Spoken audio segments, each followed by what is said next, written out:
Laidą pristato Medicinos diagnostikos ir gydymo centras. Atidumas gydo.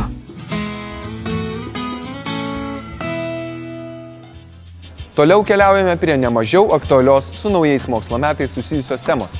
Saugus vaikų kelias iki mokyklos ar darželio. Ar jis tikrai toks yra?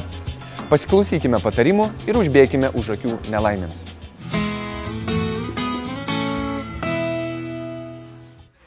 Rugsėjo 1 pati svarbiausia diena ne tik į pirmą klasę keliaujantiems vaikučiams, bet ir jų tėveliams. Tačiau neretai bandydami aprūpinti savo atžalą mokymosi priemonėmis, tėveliai pamiršta nemažiau svarbesnės ir būtinas – saugaus eismo priemonės.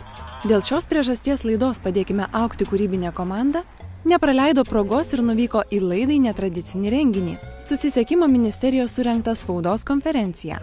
Čia susisiekimo ministras Eligijus Masiulis išreiškė nerimą, kad nors ir gerinamos eismo sąlygos ir investuojama į infrastruktūrą, vis tiek daug įvykių, kuriuose nukenčia vaikai. Šiais metais keliuose žuvo jau 10 vaikų, sužeista 416 ir nors statistiniai duomenys yra ir geresni negu kad 2011 metais, nes per tą patį laikotarpį žuvo 12 vaikų ir sužeista 457 nepilnamečiai, bet mes turbūt visi norime, kad iš viso toj statistiniai grafai būtų skaičius 0 ir turime dėti visas pastangas, kad tų pačių skaudžiausių nelaimių būtų kiek įmanoma mažiau. Susisiekimo ministerija ir Lietuvos automobilių kelių direkcija, norėdamos padėti mažiesiems savarankiškiems eismo dalyviams jausti saugesniems kelyje, išleido saugaus pirmoko pasą, kurį pirmąją mokslo metų dieną turėtų gauti kiekvienas Lietuvos pirmokas. Pačiame pase, kuris buvo rengiamas kartu su saugaus eismo specialistais, su socialiniais darbuotojais, kurie dirba su vaikais, psichologais. Jame iš tikrųjų labai žaismingai, paprastai, vaikiškai yra pateikta pati svarbiausia informacija apie kelių eismo saugumą, pagrindinius ženklus, kuriuos reikia žinoti, apie tai, kad iš tikrųjų pirmokas kartu su savo tėveliais turėtų nusipiešti maršrutą, kuriuo jisai eis į mokyklą ir pasižymėti tas vietas, per kur turėtų pereiti gatvę ir pabandyti to maršrutu kartu su tėveliais pirmas dienas nueiti į mokyklą. Saugaus pirmoko pase nemažai ir kitos naudingos informacijos. Kaip elgtis nelaimės atveju, saugiai važiuoti dviračiu, riedučiais, kaip taisyklingai užsisekti atšvaitus. Netgi yra ir toks dalykas, kad pirmoko yra prašoma patikrinti, o kaip tėveliai elgiasi vairuodami automobilį, ar jie laikosi kelių eismo taisyklių, ar užsisega diržus. Ir čia toks testukas, kurį pirmokas irgi galės užpildyti ir tokiu būdu netiesiogiai padaryti poveikį galbūt ir savo tėveliams, jeigu jie ne visada drausmingai laikosi kelių eismo taisyklių. Mokslo metų pradžia ir tėveliams ir vaikams puiki proga prisiminti kelių eismo taisyklės bei apsirūpinti saugos priemonėmis.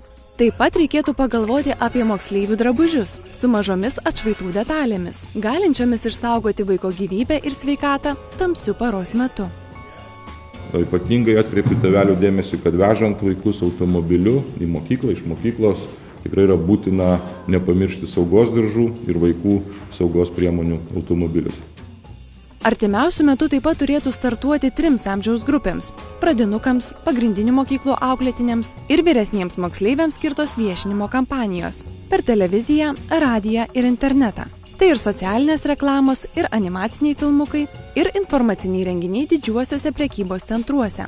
Čia mažiesiems bus žaismingai primenama apie kelių eismo taisykles. Susisiekimo ministras Eligijus Masiulis negailėjo tėveliams patarimų, kaip kalbėti su vaikais, saugaus eismo tema remdamasi savo kaip tėčio asmeninę patirtimi. Kiekvieną kartą, ar tai važiuojant automobiliu, ar einant pėsčiomis, mes matome įvairias situacijas gatvėje, kažkas nesilaiko kažkokių eismo taisyklių, pažeidinėja. Visada aptarėme tokią situaciją ir sakome, kad tikrai ne taip reikia elgtis, o reikia elgtis taip pagal taisyklės, paaiškinį. Pasak ministro, didžiausią įtaką vaikams daro tėvai ir jie turėtų būti pats geriausias saugaus elgesio kelyje pavyzdys. Tačiau dinamiškas gyvenimo būdas ne visada tėveliams leidžia išlikti sąmoningiems ir atkreipti tiek savo, tiek vaiko dėmesį į saugumą kelyje.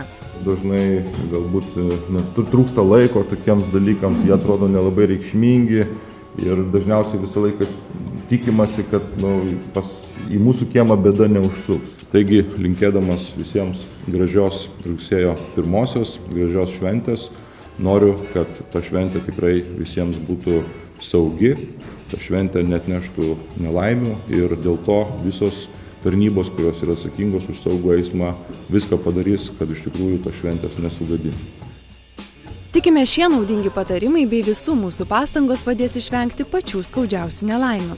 Ir kiekvienam iš mūsų dar kartą įvertinti savo elgesį kelyje, pagalvoti apie būtinas saugos priemones ir be abejo gerą pavyzdį vieni kitiems.